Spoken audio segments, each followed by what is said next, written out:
Na kutoka CGTN kimataifa, hii ni Nuru ya Mashariki tuliokuandalia.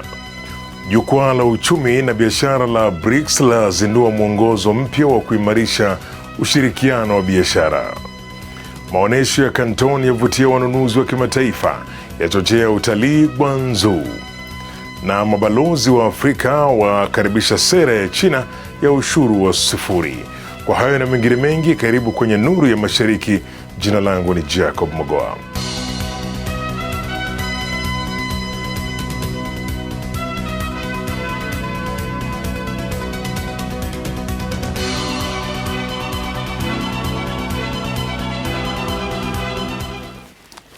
Na jukwaa la uchumi na biashara la BRICS limezindua mwongozo mpya wa kuimarisha ushirikiano wa biashara na ulinganifu wa viwango kati ya nchi wanachama. Mwongozo huo unalenga kurahisisha biashara ya kuvuka mipaka na kupunguza vikwazo vinavyotokana na tofauti za viwango. Ronald Mutie anaripoti zaidi.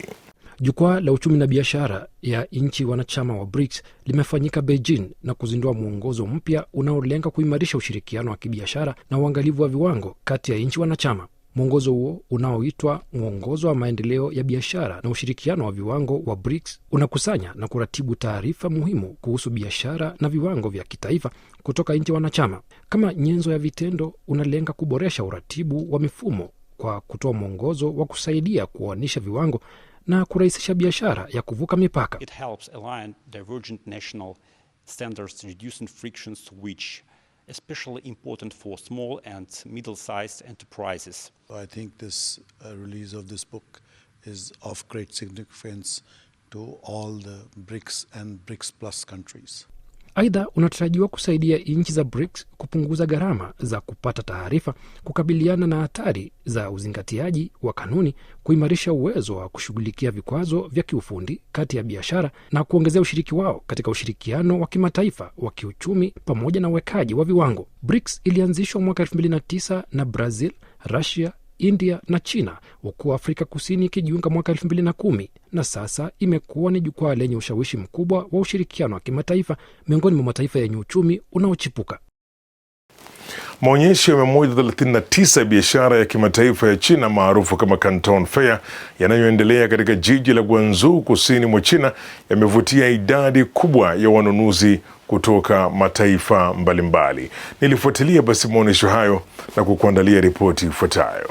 Maonyesho haya yanafanyika kuanzia Aprili 15 hadi Mei 5 kwa awamu tatu, huku awamu ya pili yaani kuanzia Aprili 23 hadi 27 ikijikita katika vifaa vya ujenzi, samani, bidhaa za nyumbani na mapambo. Baada ya shughuli za kibiashara, wanunuzi wa kimataifa wamekuwa wakitembelea Canton Tower na kupanda gurudumu lake la juu la mita 460 ili kushuhudia mandhari ya kuvutia ya jiji. And I'm here with a group of 167 people. They are from 12 countries in South America.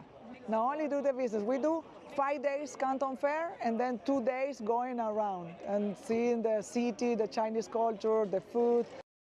Katika kuboresha huduma kwa wageni wa kimataifa, Canton Tower imeanzisha vifaa vya tafsiri na maonyesho ya kitamaduni ya kisasa, ikiwemo tamasha la muziki linalowachanganya wanamuziki na roboti wenye ustadi mkubwa. Kwa mujibu wa takwimu za hivi karibuni, hamasa ya kutafuta Guangzhou kama kivutio cha utalii imeongezeka kwa 116%. Vivutio kama Canton Tower na safari za mashua katika mto Pearl vinaendelea kuvutia wageni wengi. I love the lights of the city. It was very, very great. I love the river with the ships. I didn't expect that this city was so modern. It's very futurist. Ongezeko la wageni limechochea pia matumizi katika maduka makubwa ya jiji, ambapo vipodozi, mavazi ya michezo na vifaa vya nyumbani vinanunuliwa kwa wingi. Ili kunufaika na wimbi hili, baadhi ya maduka yameanzisha kampeni ya mwezi wa punguzo kwa wageni, ikitoa ofa maalum kwa washiriki wa maonyesho yanayoonyesha vitambulisho rasmi.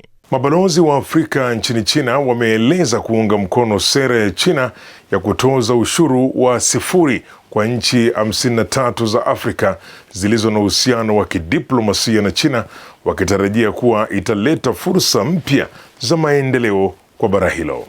Hamis Darwish anaripoti zaidi.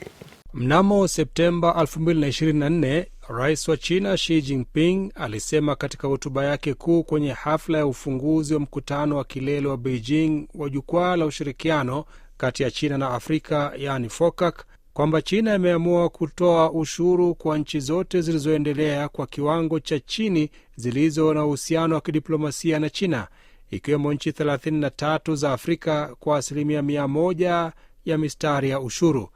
Mnamo Juni 2025, Xi alisema katika barua yake ya pongezi kwa mkutano wa mawaziri wa waratibu wa utekelezaji wa hatua za ufuatiliaji za FOCAC kwamba China iko tayari kujadiliana na kusaini makubaliano ya ushirikiano wa kiuchumi kati ya China na Afrika kwa maendeleo ya pamoja ili kutekeleza ushuru wa 0 kwa 100% ya mistari ya ushuru kwa nchi 53 za Afrika zilizo na uhusiano wa kidiplomasia na China.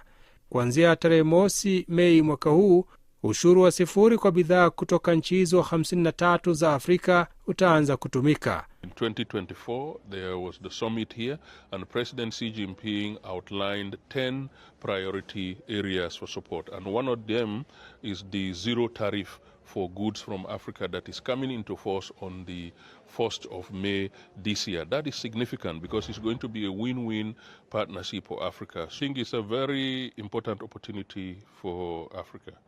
China is the biggest market in the world, very lucrative market, very vibrant, and to be able to access that market, I think is going to be extremely important for our industrialization in Africa, for our modernization efforts, but also for us to improve efficiency and effectiveness in our business models and production systems.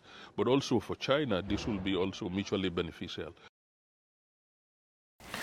Na mafanikio ya China katika kupunguza umaskini na kukuza maendeleo ya vijijini yamekuwa mfano wa dunia, huku utalii wa vijijini ukiwa na mchango mkubwa katika kubadilisha vijiji maskini kuwa vituo vya uchumi vinavyokuwa. Mwenzangu Tom Wanjala anatueleza zaidi. Kulingana na mkurugenzi mtendaji wa utalii wa Umoja wa Mataifa, Liu Shijian, utalii wa vijijini nchini China umechangia kwa kiasi kikubwa kuondoa umaskini kwa kuunganisha kilimo na utalii. Kwa sasa, China ina jumla ya vijiji 19 vinavyotambuliwa kama vijiji bora vya utalii na Umoja wa Mataifa. Maeneo haya yamekuwa vituo muhimu vya uchumi vinavyokuwa kwa kasi. Liu anasema kwamba vijiji vya utalii vya China vinaonyesha dunia jinsi ya kushinda umaskini na kuleta maendeleo ya vijijini. China really has a lot to share. Countries just starting out in tourism as well as developing nations can learn a lot from China, and even developed countries can too. Take the best tourism villages. China has 19 of them. They serve as global examples of poverty alleviation and rural revitalization. No matter the size or development level of your country, there is something valuable you can learn. If you're looking for a roadmap on how to do it, the blueprint is right there. Kutambuliwa kwa utalii wa vijijini nchini China na sekta ya utalii ya shirika la Umoja wa Mataifa unaonyesha wazi mafanikio makubwa ya sekta ya utalii wa vijijini nchini humo. Mabadiliko haya makubwa si tu yameinua maisha ya watu wa vijijini, bali pia yameifanya China kuwa mfano wa kuigwa duniani katika kupunguza umaskini na kukuza maendeleo endelevu ya vijijini. This all comes down to China's ongoing efforts to fight poverty and boost rural areas. As we know, over the past decade or so, the Chinese government has lifted nearly 100 million people out of poverty.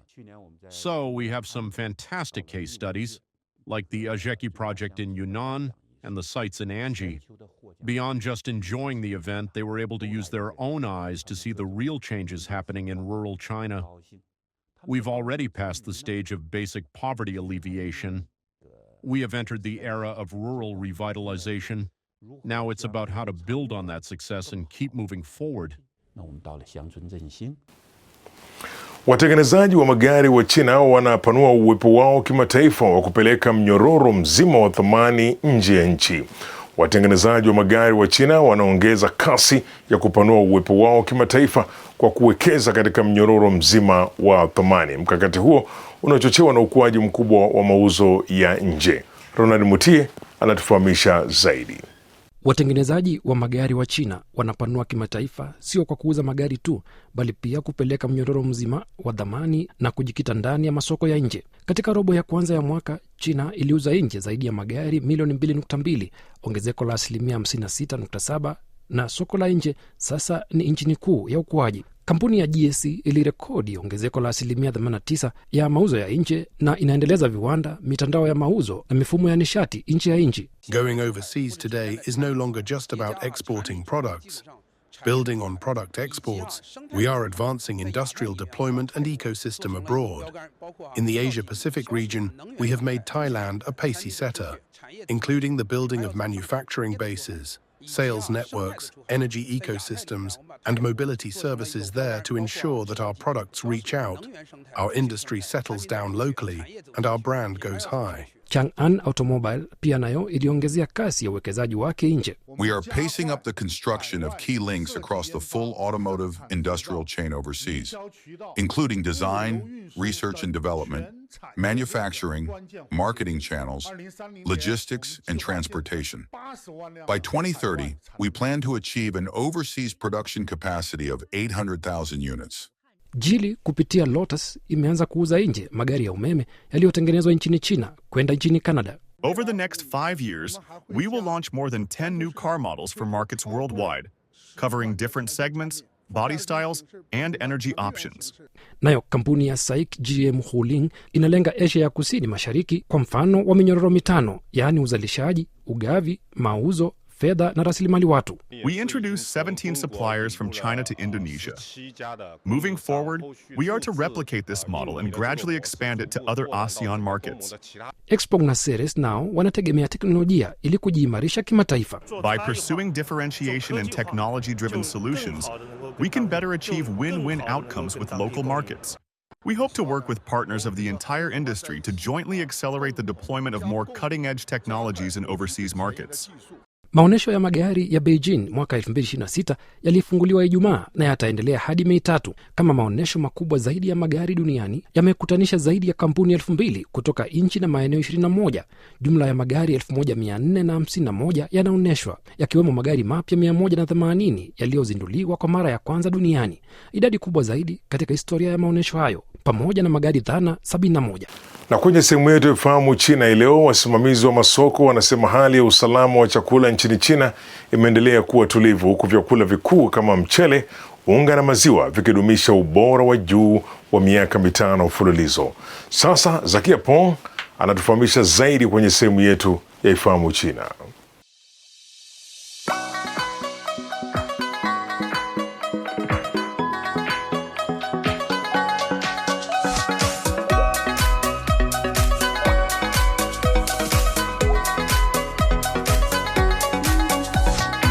Ujambo na karibu katika kipindi cha Ifahamu China. Mimi ni Zakia Peng. Wasimamizi wa soko wameripoti kuwa hali ya jumla ya usalama wa chakula nchini China imeendelea kuwa tulivu, huku vyakula vikuu vya nafaka kama mchele, unga na bidhaa za maziwa zikionyesha ubora wa juu kwa mwaka wa 5 mfululizo. Kwa mujibu wa ofisa wa idara ya kaunti za soko katika mkutano na wanahabari mjini Beijing mwishoni mwa mwaka 2025, wageuzi wa usalama wa chakula walifanya ukaguzi wa hafla kwa bechi milioni 6.18 za bidhaa. Kati ya hizo, karibu bechi 1,723 hazikukidhi vigezo vinavyotakiwa na kuwakilisha kiwango kisichoendana na kanunia cha 2.79 katika vipengele vikuu 39 vya sampuli za vyakula vilivyokaguliwa. Vipengele 24 vilidumisha kiwango kisichoendana na kanuni kwa chini ya 1%. Bidhaa muhimu za manunuzi ikiwemo mchele katika 0.17%, unga katika 0.01%, mafuta ya kula 0.66%, nyama katika asilimia 0.52 na bidhaa za maziwa katika asilimia 0.08 vimeendelea kuonyesha kudumu kwa kiwango cha chini kisichoendana na kanuni kwa mwaka juzi. Pia maziwa ya watoto wachanga yamedumisha ubora kuendana na kanuni kwa kiwango cha zaidi ya asilimia 99.95 kwa miaka 4 mfululizo na kuakisi ubora endelevu wa juu katika sekta hiyo. Licha ya ugunduzi huo, mamlaka zinaimarisha usimamizi katika maeneo mawili ya ngazi ya juu: vyakula mashuleni na vyakula vinavyouzwa kupitia majukwaa ya matangazo ya moja kwa moja mtandaoni. Kwa mabwalo ya shule, kanuni mpya zimeweka vigezo vya juu zaidi kuliko kwa taasisi nyingine zinazotoa chakula kama vile mabwalo ya maofisini na kwenye jamii. Pia idara 5 za serikali ikiwemo Wizara ya Elimu kwa sasa zimeamuru ukaguzi wa pamoja ufanyike japo mara moja kwa muhula, ukihusisha maeneo kama usimamizi wa bajeti na operesheni za usambazaji wa chakula ili kutambua kwa haraka na kukabiliana na matishio. Haya, kwa leo kipindi hiki kinaishia hapa. Katika kipindi kijacho nitaendelea kukuletea mambo mengine yanayovutia kuhusu utamaduni na jamii ya China. Asante kwa kuwa nami. Mimi ni Zakia Peng. Kwa heri. Na mtazamaji, sasa ni wakati wa sehemu yetu ya Jifunze Kichina. Katika sehemu hii tunawaletea masomo ya lugha ya Kichina hatua kwa hatua na kwa njia ambayo ni rahisi na ya kuvutia. Karibu tujifunze pamoja Kichina.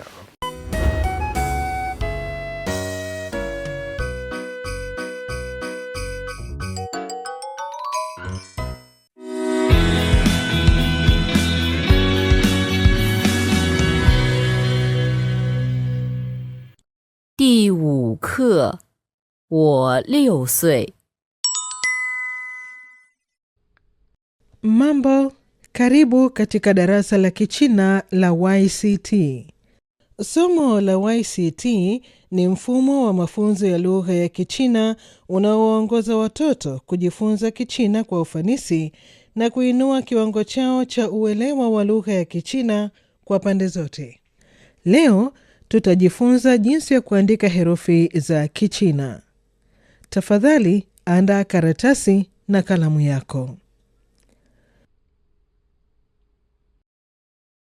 Kujifunza herufi za Kichina. Tafadhali chagua herufi sahihi za Kichina kulingana na pinyin, kisha fuatana na mwalimu kuandika. Sui. Niambie, ipi ni sahihi? 第一个 Hebu tuone kosa liko wapi katika herufi ya pili. Sasa hebu tuone jinsi ya kuandika herufi hii ya Kichina kwa usahihi. Tafadhali andika pamoja nami.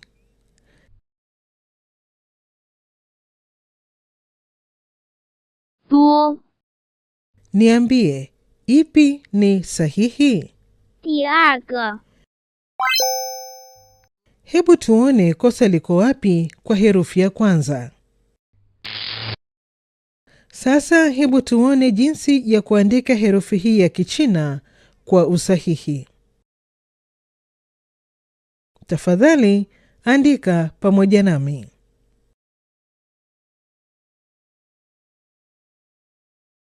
大 Niambie, ipi ni sahihi? 第二个 Hebu tuone kosa liko wapi kwa herufi ya kwanza. Sasa hebu tuone jinsi ya kuandika herufi hii ya Kichina kwa usahihi. Tafadhali andika pamoja nami. 也 Niambie, ipi ni sahihi? 第一个 Hebu tuone kosa liko wapi katika herufi ya pili. Sasa hebu tuone jinsi ya kuandika herufi hii ya Kichina kwa usahihi. Tafadhali andika pamoja nami.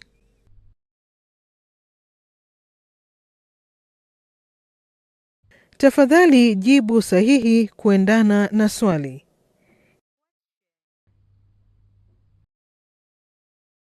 Ni ji sui? Ipi ni sahihi? 第二个，我6岁。认识你很高兴。第一个，认识你很高兴。你哥哥多大？第一个，我哥哥12岁。你是哪国人？第二个，我是中国人。你家有几口人？第一个，我家有4口人。